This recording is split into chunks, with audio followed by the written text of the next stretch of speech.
Dear students, Assalamu alaikum. Today my topic of surface chemistry is factors affecting adsorption. There are several factors which affect the adsorption, extent of adsorption. These are: number one, nature of adsorbent or solid surface which is going to adsorb the gas. Second, nature of adsorbate, that is gas or liquid which is adsorbed on the solid. Number three, surface area of adsorbent. Surface area of adsorbent. The fourth factor is temperature. And the fifth factor is pressure or concentration in case of solutions. In case of gases, we study the effect of pressure, and in case of solutions, we study the effect of concentration. Now, the first factor is the nature of adsorbent.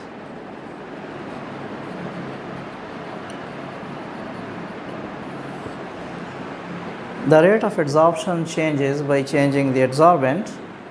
Generally, if we have an adsorbent which is in powdered form or porous, then there will be greater adsorption on its surface as compared to a non-porous adsorbent.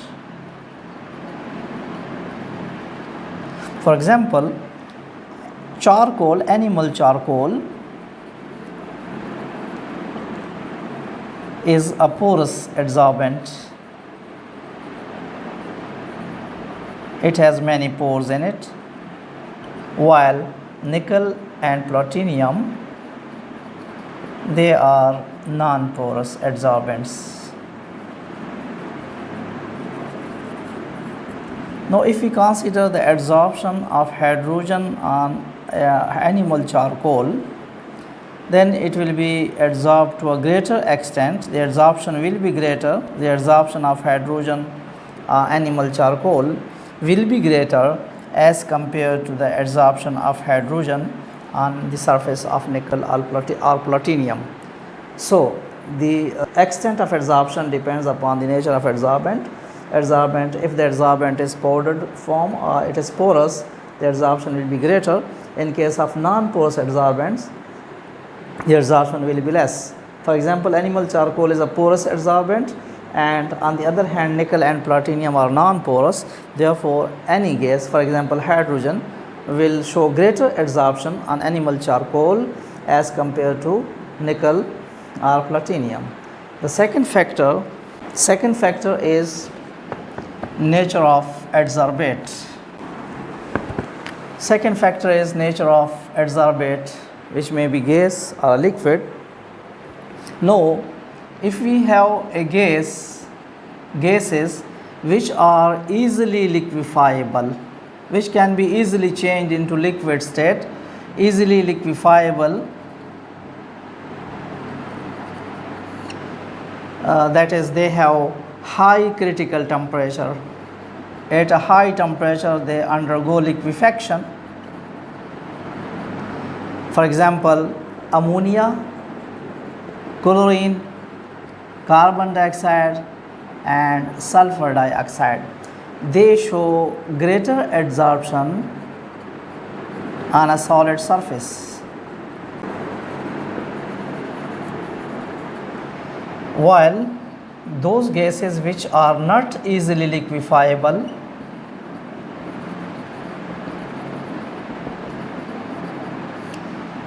which have very low critical temperatures,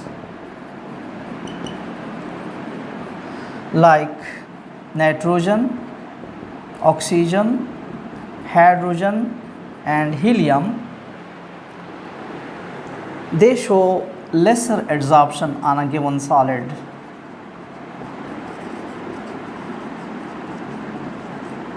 They show lesser adsorption.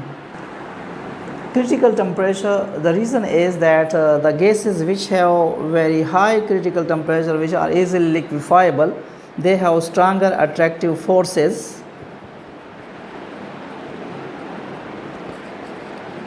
with the adsorbent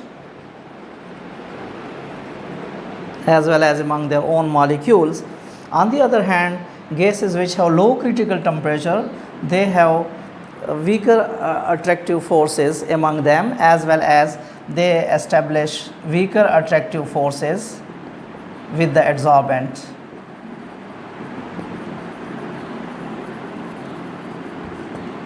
That is why they show lesser adsorption.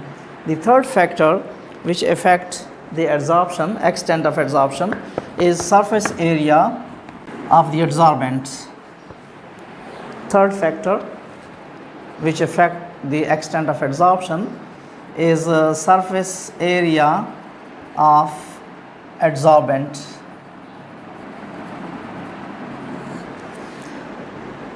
Surfaces of adsorbents have particular sites which are known as adsorption sites. These are the adsorption sites on which the molecules of the gas are adsorbed, and every adsorbent has a fixed number of adsorption sites. Fixed number of adsorption sites. As the surface area of the solid increases, the number of adsorption sites also increase. Larger the surface area of the adsorbent, greater will be the number of adsorption sites.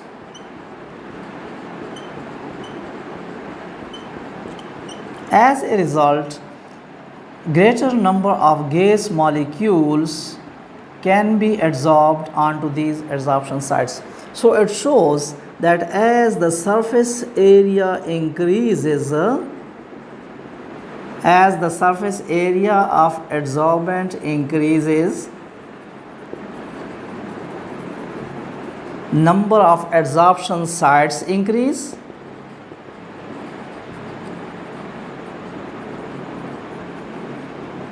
sites increase, and extent of adsorption also increase. Generally, powdered substances have powdered adsorbents have a greater surface area than the otherwise. Greater surface area than the otherwise.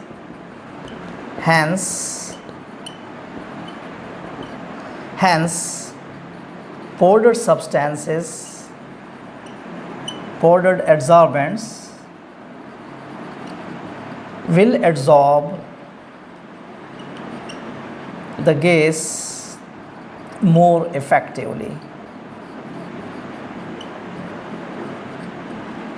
Powdered adsorbents are more efficient in adsorption as compared to otherwise solid adsorbents in the form of pieces.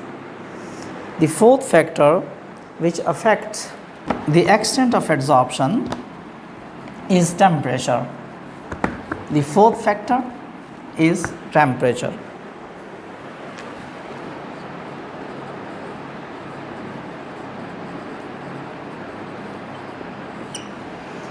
The effect of temperature on adsorption is different in case of physical adsorption and chemical adsorption.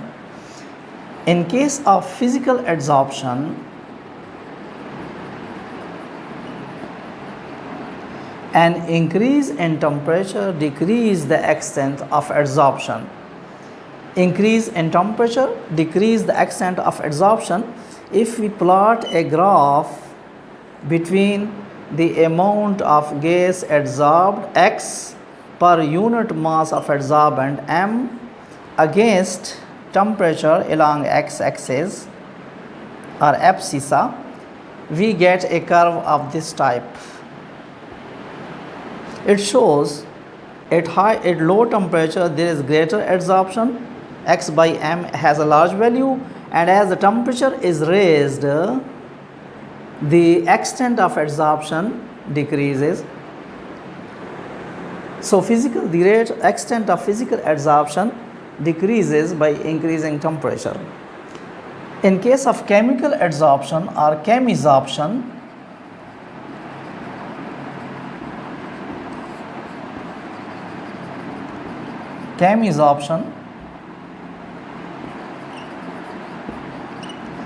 an increase in temperature first increases the rate of adsorption or extent of adsorption, and then it begins to decrease, and we get a curve of this type.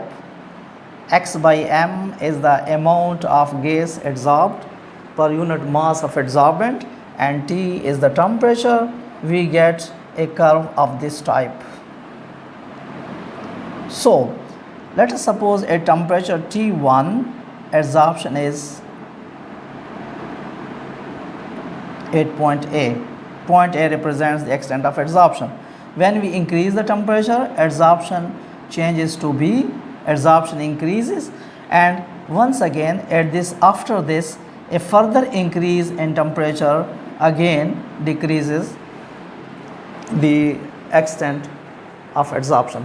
So in case of physical adsorption, the extent of adsorption decreases by increasing temperature, while in chemical adsorption the extent of adsorption increases to a certain point, and after that temperature it begins to decrease. These curves must be drawn by keeping all the other factors constant. The pressure must be the same, pressure must be constant. We must use the same adsorbent and the same adsorbate. Then these curves which are drawn between temperature and amount of gas adsorbed per unit mass, they are known as adsorption isobars. These curves which are drawn, which are taken between temperature and x by m at constant pressure, are known as adsorption isobars. So in figure A, figure 1, it is adsorption isobar for physical adsorption, and figure 2 represents the adsorption isobar for chemical adsorption. The fifth factor which affects the extent of adsorption is pressure. The last factor which affects the extent of adsorption is pressure.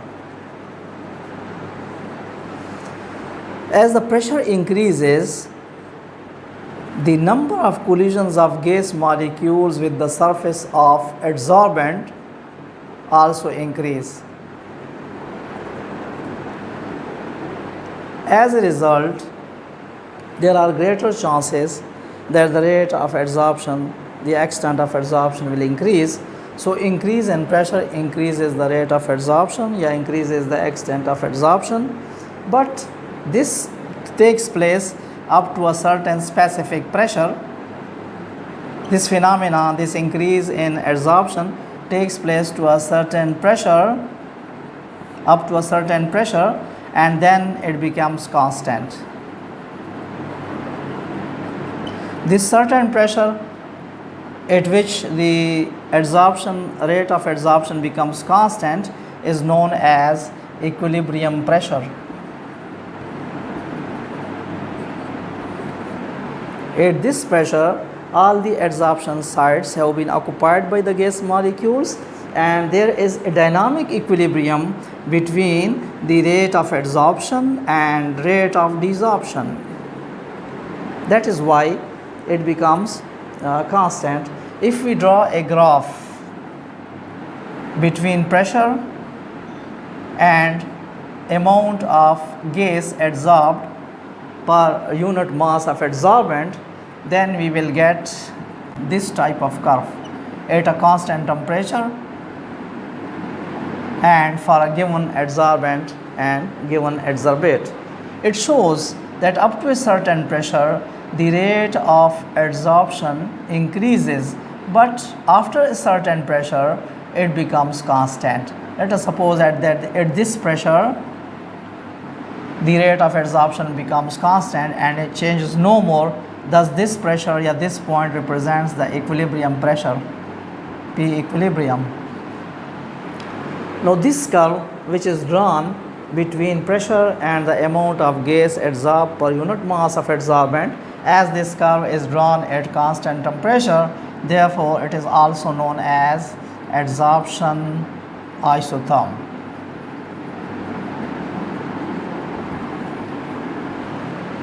Allah Hafiz.